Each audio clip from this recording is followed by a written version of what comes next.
ನಮಸ್ಕಾರ. ವಿಶ್ವದ ಅತ್ಯಂತ ಶ್ರೀಮಂತ ಫ್ರಾಂಚೈಸಿ ಲೀಗ್ ಎನಿಸಿಕೊಂಡಿರುವ ಇಂಡಿಯನ್ ಪ್ರೀಮಿಯರ್ ಲೀಗ್ ಟೂರ್ನಿಯ ಎಲ್ಲ ಆವೃತ್ತಿಗಳಲ್ಲಿ ಏಕೈಕ ತಂಡವನ್ನು ಪ್ರತಿನಿಧಿಸಿದ ಆಟಗಾರ ಎಂಬ ದಾಖಲೆ ವಿರಾಟ್ ಕೊಹ್ಲಿ ಹೆಸರಿನಲ್ಲಿದೆ. 2008ರ ಉದ್ಘಾಟನಾ ಆವೃತ್ತಿಯಿಂದ ಹಿಡಿದು ಇಲ್ಲಿಯವರೆಗೂ ವಿರಾಟ್ ಕೊಹ್ಲಿ ರಾಯಲ್ ಚಾಲೆಂಜರ್ಸ್ ಬೆಂಗಳೂರು ತಂಡವನ್ನು ಪ್ರತಿನಿಧಿಸ್ತಾ ಇದ್ದಾರೆ.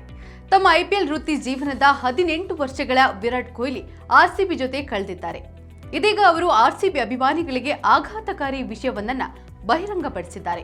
ಆರ್ಸಿಬಿ ತಂಡದ ಐಪಿಎಲ್ ಟೂರ್ನಿಯನ್ನ ಆಡುವಾಗ ತಾವು ಎದುರಿಸಿದ ಕಠಿಣ ವರ್ಷಗಳನ್ನ ವಿರಾಟ್ ಕೊಹ್ಲಿ ಹಂಚಿಕೊಂಡಿದ್ದಾರೆ. ಅಲ್ಲದೆ ಅವರು ಒಮ್ಮೆ ಆರ್ಸಿಬಿಯನ್ನ ತೊರೆಯುವ ಬಗ್ಗೆಯೂ ಯೋಚಿಸಿದ್ರು. ಇದೀಗ ಈ ಬಗ್ಗೆ ವಿರಾಟ್ ಕೊಹ್ಲಿಯ ಮಾಹಿತಿ ನೀಡಿದ್ದಾರೆ. ಆದರೆ ಅವರು ಅಂತಿಮವಾಗಿ ಆರ್ಸಿಬಿಯಲ್ಲಿಯೇ ಉಳಿಯಲು ನಿರ್ಧರಿಸಿದ್ರು. ಏಕೆಂದರೆ ಆರ್ಸಿಬಿಯೊಂದಿಗೆ ವಿರಾಟ್ ಕೊಹ್ಲಿ ಪರಸ್ಪರ ಗೌರವ ಹಾಗೂ ಅರ್ಥಪೂರ್ಣ ಸಂಬಂಧ ಬೇರೆ ತಂಡಗಳ ಆಕರ್ಷಣೆಯನ್ನ ಮೀರಿಸಿತು ಎಂದು ವಿರಾಟ್ ಕೊಹ್ಲಿ ಹೇಳಿದ್ದಾರೆ. ಇನ್ನು ಈ ಬಗ್ಗೆ ಮಾತನಾಡಿರುವ ವಿರಾಟ್, ನಾನು ಪ್ರಲೋಭನೆಗೆ ಒಳಗಾಗಿದ್ದೆ ಎಂದು ಹೇಳುವುದಿಲ್ಲ, ಆದರೆ ನಾನು ಅದರ ಬಗ್ಗೆ ಯೋಚಿಸಿದ್ದೆ. ನನಗೆ ಅತ್ಯಂತ ಮೌಲ್ಯಯುತವಾದದ್ದು ಯಾವುದು ಎಂಬುದನ್ನು ನನಗೆ ನಾನೇ ಹೇಳಿಕೊಂಡಿದ್ದೆ. ಭಾರತ ತಂಡದ ಪರ ಆಡುವಾಗ ನಾನು ಸಾಕಷ್ಟು ಸಂಗತಿಗಳನ್ನು ಗೆದ್ದಿದ್ದೇನೆ, ಬಹಳಷ್ಟು ಪ್ರಶಂಸೆಯನ್ನ ಗಳಿಸಿದ್ದೇನೆ ಎಂದು ತಿಳಿಸಿದ್ದಾರೆ.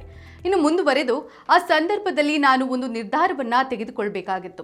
ಒಂದು ವೇಳೆ ನಾನು ಹೊಸ ಫ್ರಾಂಚೈಸಿಗೆ ಸೇರ್ಪಡೆ ಆದರೆ ಮತ್ತೆ ಹೊಸ ಸಂಗತಿಗಳನ್ನ ಮತ್ತೆ ಹೊರಗೆಳೆಯಬೇಕಾಗತ್ತೆ. ಆಗ ನಾನು ಇಲ್ಲಿ ನಿರ್ಮಿಸಿರುವ ಸಂಬಂಧವು ಹೆಚ್ಚು ಮೌಲ್ಯಯುತವಾಗಿದೆ ಎಂದು ಅರಿತುಕೊಂಡೆ ಮತ್ತು ಹಲವು ವರ್ಷಗಳಿಂದ ಬೆಳೆಸಿದ ಪರಸ್ಪರ ಗೌರವವು ಅಷ್ಟೇ ಮೌಲ್ಯಯುತವಾಗಿದೆ ಎಂದು ಅರಿವಾಯಿತು. ಇದೀಗ ನಾನು ಆರ್ಸಿಬಿ ಪರ ಗೆಲ್ಲಲಿ ಅಥವಾ ಸೋಲಲಿ ಏನಾದರೂ ಪರವಾಗಿಲ್ಲ, ಇದೇ ನಮ್ಮ ತವರು ತಂಡ ಎಂದು ಬ್ಯಾಟ್ಸ್ಮನ್ ವಿರಾಟ್ ಕೊಹ್ಲಿ ಹೇಳಿದ್ದಾರೆ.